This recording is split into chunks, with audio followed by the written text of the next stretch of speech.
Subhanahu wa ta'ala. Amin ya rabbal alamin. Sebelum kita mulai untuk membahas hal-hal yang bisa menambah wawasan kita, untuk menambah semangat kita, bagusnya bersolawat. Solawat kita malam hari ini solawat nariyah. Hafal Pak? Hafal lah. Kalau nggak kita ganti. Ibu-ibu hafal ya. Allahumma sholli sholatan kamilatan wa sallim salaman. Hafal? Atau kita solawatnya solawat tipil dulu. Allahumma sholli ala sayyidina Muhammadin tibbil qulubi wa dawaiha wa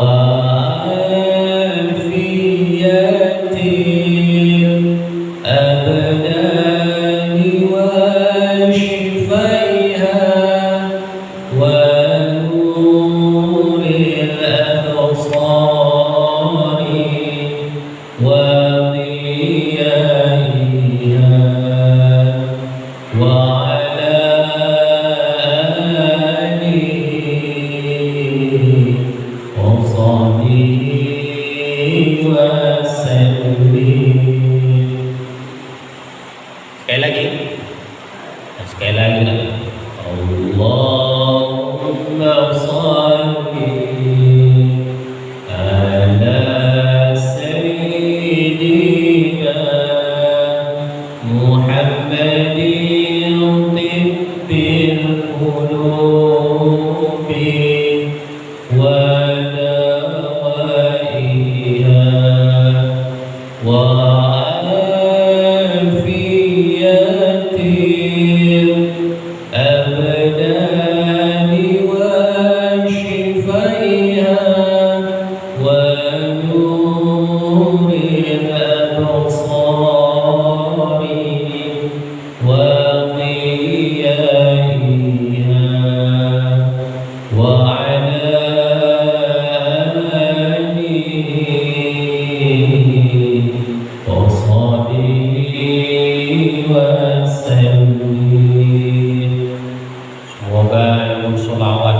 menikmati sholawat, Allah angkat segala penyakit hatinya, Allah angkat segala penyakit jasad, dan insya Allah mendapatkan syafaat di hari akhir. Amin ya rabbal alamin. Ini pentingnya kita bervariasi dalam ibadah. Selagi ibadah itu bisa divariasikan, maksudnya tidak haram, maka silahkan variasikan supaya tidak apa, tidak bosan. Kalau sholawat kita hanya sholawat yang pendek saja, bisa juga bosan. Sholawat tipil qulub ini isinya meminta berkah sholawat itu, semoga Allah angkat, Allah berikan obat untuk penyakit hati, juga obat untuk penyakit jasad. Bapak-bapak, ibu-ibu yang dirahmati Allah Subhanahu wa ta'ala, sebelum kita mulai, tentunya bagusnya perkenalan. Saya mungkin dulu ada jadwal saya di sini tahun-tahun 2012, 2013, tapi itu udah lama kan, tak pernah saya isi tanda. Saya dulu tinggal di BPG di dalam, tapi semenjak nikah saya tinggal di Alengka, Rawabening. Nama saya Muhammad Syukri. Gelar akademik saya S1 gelarnya Sarjana Usuluddin S.Ud. S2 gelarnya MAG Magister Agama. Saya sekarang sedang semester 2 program doktoral hukum keluarga. Dan saat ini saya sedang membina pondok pesantren Ukhuwah Islamiyah di daerah Desa Baru atau Pasir Putih sana. Jadi kalau bapak-bapak hobi mancing yang biasa mancing bulu Cina atau tepatnya di belakang pabrik Aqua, sebelahnya ada gas belakangnya itu, di seberang pabrik spray bed Kanguru. Nah, sudah tepat kali jalan pesantren. Jadi saya ketua yayasan. Sengaja saya memperkenalkan diri pertama supaya semakin kuat silaturahim kita. Yang kedua, terkadang kita harus memperkenalkan kapabilitas kita, karena kadang orang tak percaya siapa pula yang ceramahnya, apa pula kualitasnya. Apalagi duduk di tempat yang sangat dimuliakan, di musola nih. Karena tidak ada yang sembarangan orang bisa duduk di sini, ya kan? Profesor pun Pak duduk di sini, kalau tidak biasa dia ceramah, mau juga keluar keringat begini. Jadi perlu saya jelaskan supaya semakin yakin Tuhan, tidak ada niat lain. Baik bapak-bapak, ibu-ibu yang dirahmati Allah Subhanahu wa Ta'ala, malam hari ini kita akan mencoba mengkaji sebuah hadis, yang mana hadis ini diriwayatkan oleh Malik bin Anas, bahwa beliau menyebutkan ada seorang laki-laki menjumpai Rasulullah. Seorang laki-laki ini berkata, "Ya Rasul, inni uridu safar, fazawwidni." Wahai Rasul, aku ingin melaksanakan musafir, maka bekali aku. Apa bekal yang baik untukku, wahai Rasulullah? Apa kata Rasulullah? Kata Rasulullah, yang pertama bekalnya adalah zawwadakallahu taqwa. Semoga Allah memberimu bekal takwa. Kemudian yang kedua,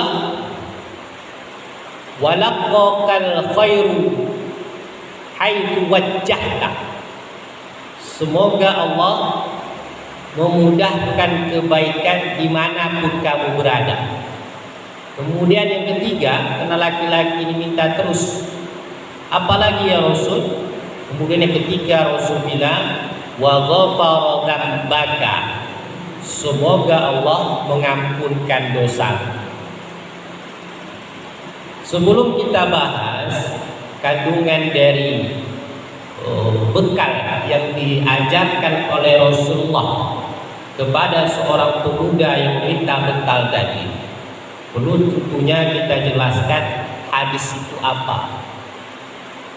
Karena kalau Al-Quran, kalau biasanya kajian tafsir, kajian Al-Quran, orang dah tahu Al-Quran itu kalam Allah, perkataan Allah yang dimulai dari surah Al-Fatihah sampai surah An-Nas, yang membacanya terhitung ibadah. Tapi hadis itu apa? Banyak orang kadang mengatakan hadis itu adalah perkataan Rasul. Jadi bagaimana sebenarnya? Kalau dikatakan hadis itu perkataan Rasulullah, itu kurang tepat, kurang sempurna maknanya. Jadi hadis itu apa? Ma udhifa ila Nabi sallallahu alaihi wasallam min qaulin aw fi'lin aw taqririn aw sifatin. Apa yang disandarkan oleh Rasulullah dari perkataannya, perbuatannya, atau diamnya Nabi, atau sifat Nabi. Siapa yang menyandarkannya? Tentunya sahabat yang mendengar atau melihat. Jadi runtutan hadis ini biasanya sampai ke kita dalam sebuah kitab yang biasanya kita jumpai Sahih Bukhari, Sahih Muslim, Musnad Imam Ahmad, Musnad Sunan At-Tirmizi, Sunan Ibnu Majah dan lain-lain sebagainya. Itu ada istilahnya sanad. Jadi tabi'ut tabi'in berjumpa dengan tabi'in, tabi'in berjumpa dengan sahabat, sahabat berjumpa dengan Rasulullah. Sama dengan itu seperti seorang cucu yang mengulangi ucapan kakek, yang mustahil dia langsung bisa mendengarkan ucapan itu ke kakeknya secara langsung, karena tak sezaman. Jadi dari mana dia mengetahui perkataan kakeknya? Dari ayahnya. Ayah dari mana tahu perkataan atau melihat perbuatan itu? Dari langsung melihat atau mendengar dari kakeknya. Jadi kalau misalnya cucu mengatakan aku mendengar dari kakek, tapi kenyataannya dia tak berjumpa dengan Rasulullah, maka itu hadisnya dhaif, lemah, atau bahkan bisa maudhu, palsu hadisnya. Jadi bedanya dengan Al-Quran, hadis ini harus tahu kita sanadnya.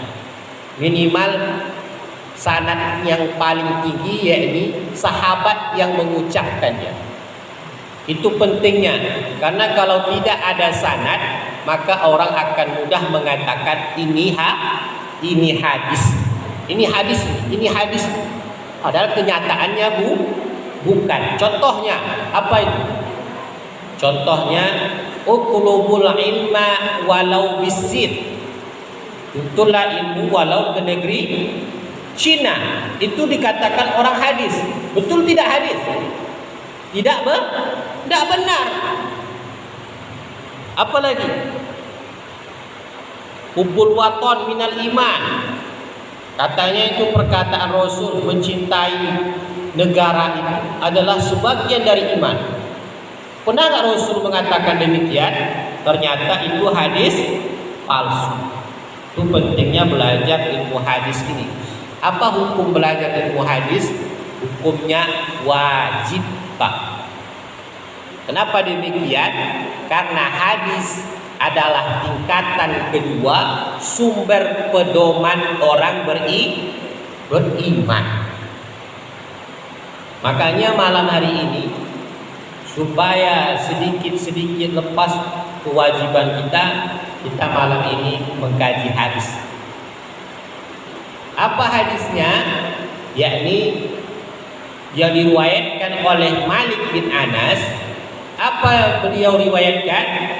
Bahwa ada seorang pemuda yang ingin melaksanakan kegiatan musafir, dia ingin melaksanakan keberangkatan. Lalu dia bertanya kepada Rasulullah, meminta bekal oleh Rasulullah. Kalau dia meminta bekal ke Rasulullah, sudah pasti itu bekalnya bukan materi, tapi sifatnya yang non materi. Berarti dia minta nasihat. Ya Rasul, zawidini, wahai Rasul, berikan aku perbekalan. Apa bekal pertama yang disampaikan oleh Rasulullah? Yakni zawwadakallahu taqwa. Semoga Allah memberimu bekal ketakwaan. Nah, Bapak Ibu yang dirahmati Allah Subhanahu wa taala, inilah seharusnya contoh bagi seorang tua yang ingin melepaskan anaknya di perantauan. Baik itu melepaskan perantauannya tujuan untuk mencari kerja atau menuntut ilmu.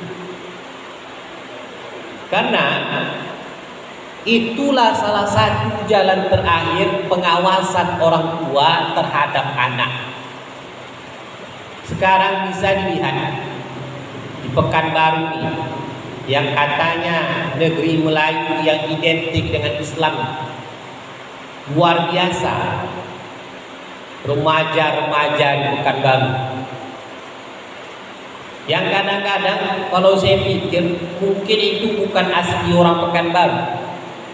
Apa yang terjadi ketika terkadang saya ingin mengisi kajian subuh, itu jam 4 subuh itu biasa itu rombongan laki-laki dan perempuan berboncengan.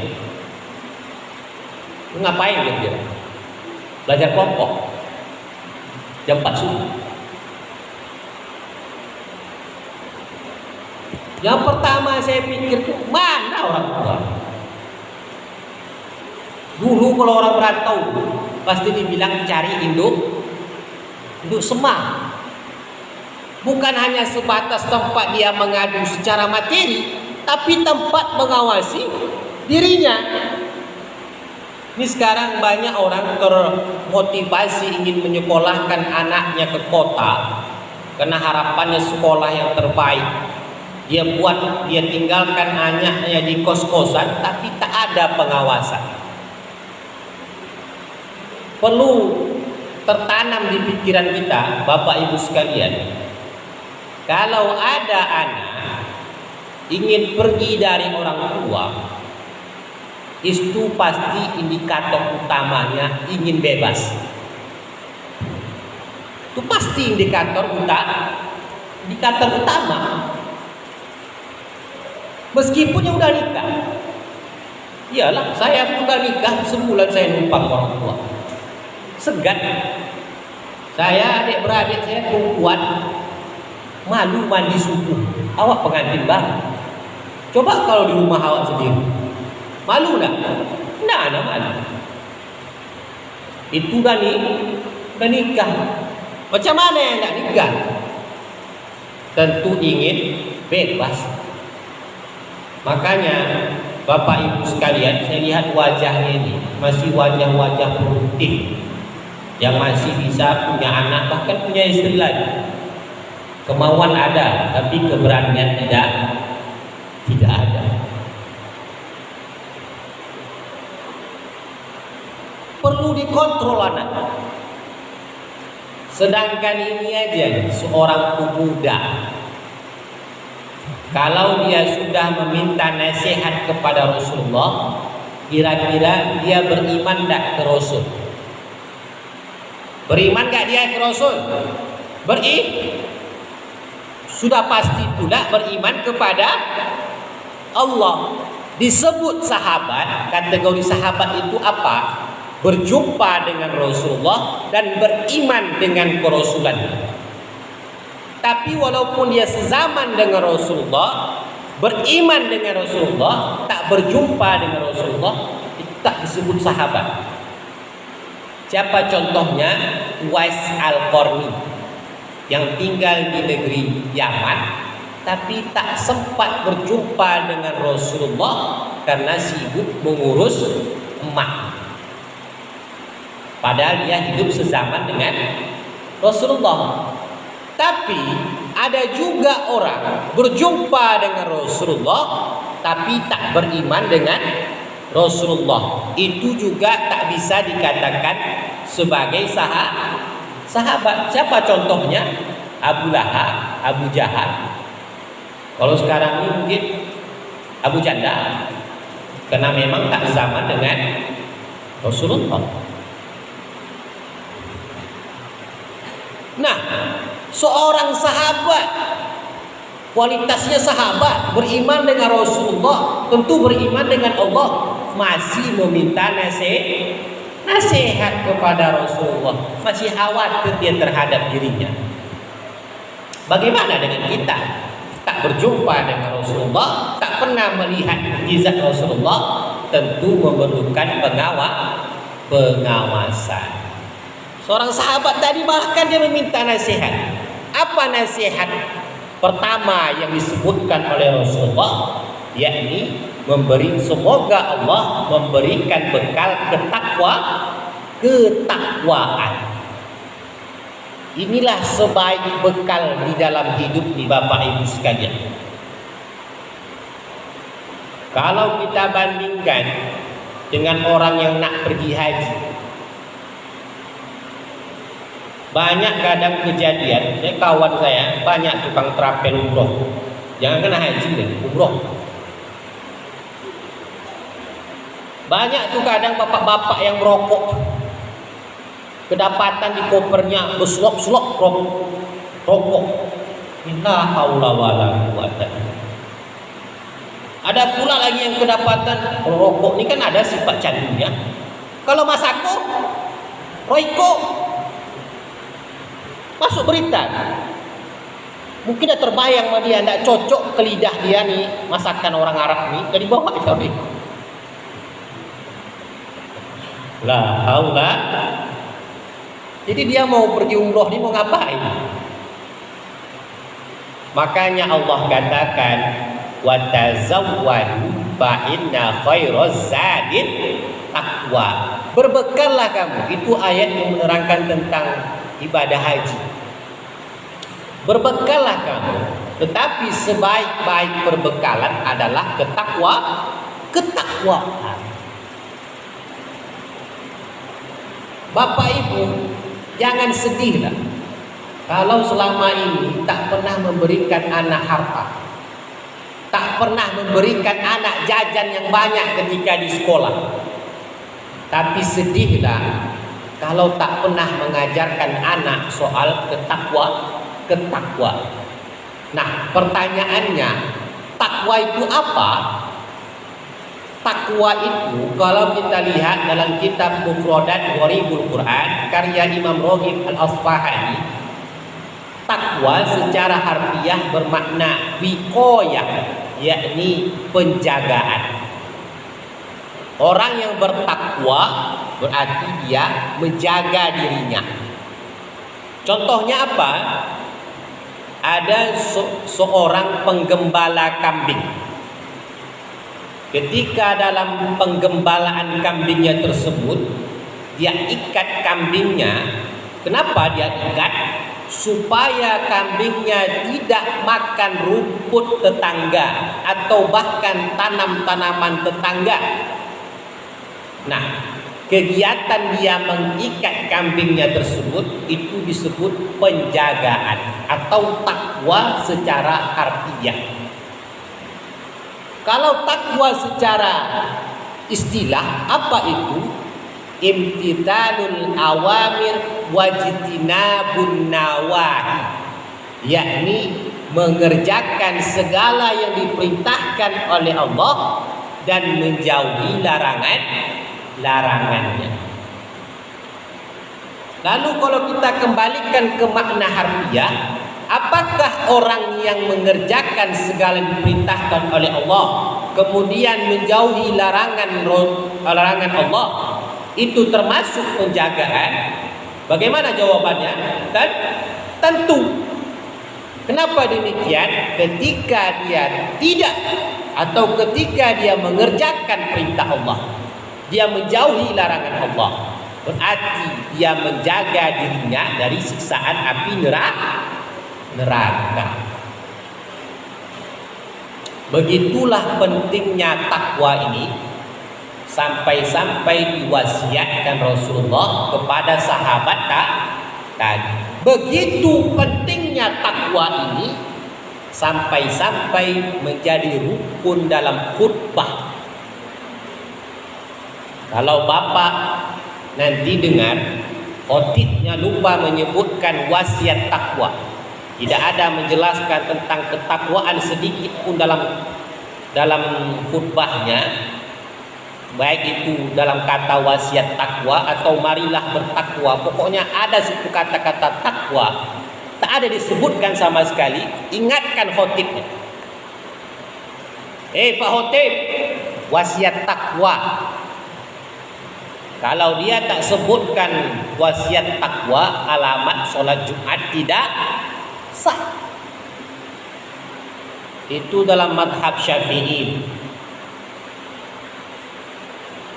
Hukumnya termasuk wasiat takwa. Kalaulah khotib wajib, kan begitu maknanya, menyebutkan wasiat takwa, berarti wajib, jamaah wajib mendengar. Kapan jamaah wajib mendengar wasiat takwa? Minimal sekali seminggu. Makanya Rasul katakan, man tarokal jum'atani faqad kafara. Siapa yang meninggalkan 2 kali sholat Jumat, maka dia sudah kafir. Mengapa pentingnya melaksanakan sholat Jumat? Supaya dia diingatkan tentang ketakwa. Itu aja dengar dah cukup. Nanti sampai rumah selesai pulang sholat Jumat, Pak, sholat Jumat tadi Pak, iya lama. Kalau iya Bapak sholat Jumat, apalah kata khotib? Kata khotib itu, ittaqullaha haqqa tuqatih. Bertakwalah kepada Allah dengan sebenar-benar takwa. Oh, itu aja Pak. Iya. Habis itu tidak dengar Papa lagi. Karena setelah itu Papa tidur. Saya pengalaman sudah khotib. Kalaulah boleh menokok jamaah pakai tongkat khotib, sudah banyak yang saya tokok.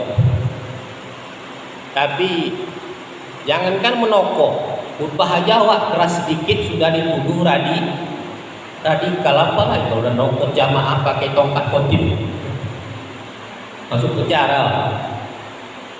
Itu rupanya rahasia ya Pak. Obat tidur paling manjur itu ternyata ketika mendengarkan khutbah. La haula wala quwata illa billah.